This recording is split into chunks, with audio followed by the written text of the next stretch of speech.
There's a company called NVIDIA. When Joe Biden was in power, NVIDIA, it's an American company. When Joe Biden came into power,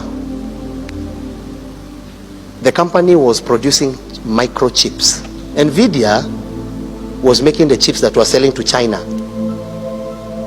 So Joe Biden comes and says that that level of chip is going to be used against America. And you know the battle between America and China. So they make a second degree chip, microchip, and continue to sell to China. President Trump comes into power. Even that second degree, akaitoa, so that they can to choke, you know, the tariffs they were putting and all those things. So now China does not have anywhere to look for chips.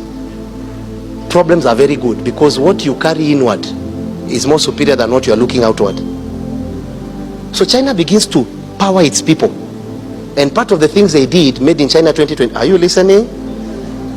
They create subsidies of approximately 23 to 25%, meaning any company you begin within this quadrant, the government will bring 25% of what is needed. Why do you think there are companies in China? The government is putting money, not to politicians, to business and enterprises. So when people heard that government is willing to give approximately 24%, watu wakakuja. So the chips that China did not have, people started making. You see, they have backing. Huawei has just launched a phone. Huawei, study Huawei. My brother, if you have traveled on kwa hewa, you know ukitoka tu hapa juu Safaricom hata ishikangi. The minute tu ndege inaanza, network has gone. Now study the new phone Huawei, the chip they have made. 37,000, which is Boeing height, you can make a call. 37,000, you can make a call. Now China looks at America. The same thing that America denied them. Now America opens the door. China say we don't want.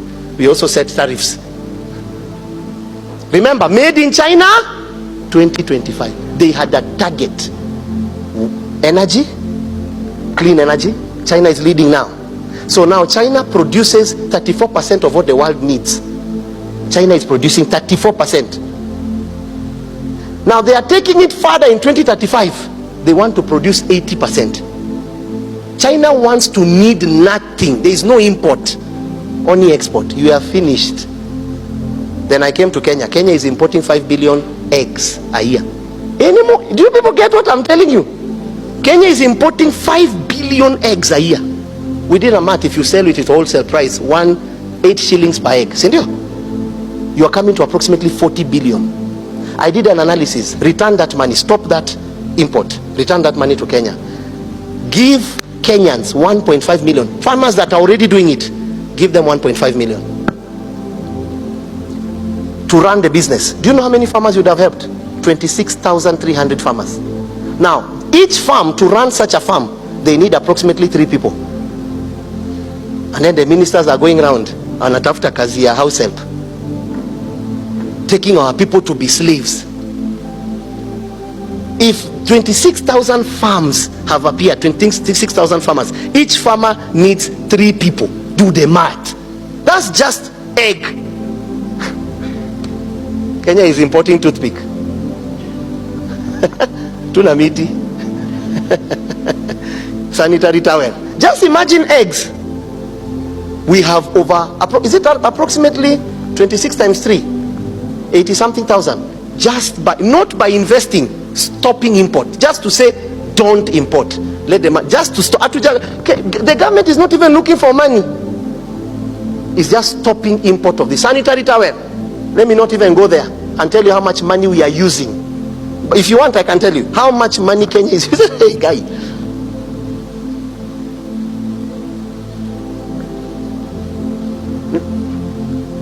Sisters,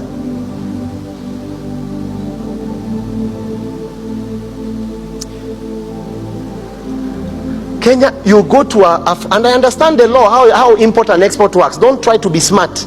We don't need to import things we can do. Kenya is importing fish, for God's sake. Which fish is as tasty as our fish in here? Our brothers from Western. Which fish? Hata zetu hapa tumejaribu Central, hakuna fish zenyu ni ovyo. We normally go here to Embu. You know there is those fish where they sell here Makutano. You can't eat that fish. The fish will choke, it has bones everywhere. Go to Kisumu. Lastly, I did an analysis. The 2010 constitution that was given to...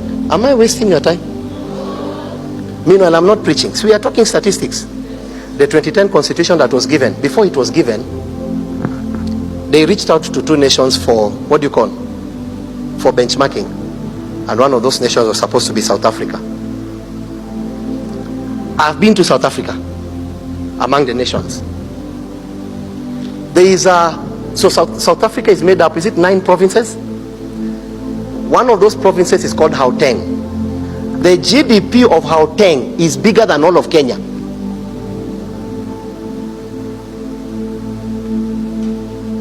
The GDP of Gauteng, all of Kenya. So they came back, and Kenya was only supposed to have 9 provinces, but because of tribalism, they came back and went to their people. Wakikuyu wakakuja huku, Wakamba wakaenda, so they told their people, no, it's important that every tribe should have a... And because we are again fools that play tribal cards. So let me ask you a question. Can fish sustain the GDP of Kisumu? Can coffee alone sustain the GDP of Central? So what was supposed to happen, 3 or 4, what you now call what, counties, were supposed to be one. So that if, for example, Murang'a is producing avocado, it is supplemented by Embu that's producing coffee, supplemented by Kiambu, that's, you get what I'm saying? So when you have 4 or 5 at once, the GDP of that place is stronger. So when the government is releasing, you are serving a place. So even if Nairobi is producing more, it's only to serve Nairobi. Are you understanding? But if Nairobi was to be given Kikuyu and what, it means all that money will belong to all those people. That was what was supposed to happen. They came and convinced us, again, tribal cards, which you still want to play now. Kenya again is going back. Future Leaders Summit, and we are giving motorbike. That's our future. The future of Kenya is car wash. Have you seen the 4 things I've mentioned? That is the future. If you are here and you're in school, when that some how to drink. How to drink. That's not in the future. In the future, even a person that tests wine will not be relevant. And nini? The one that tests wine, barista.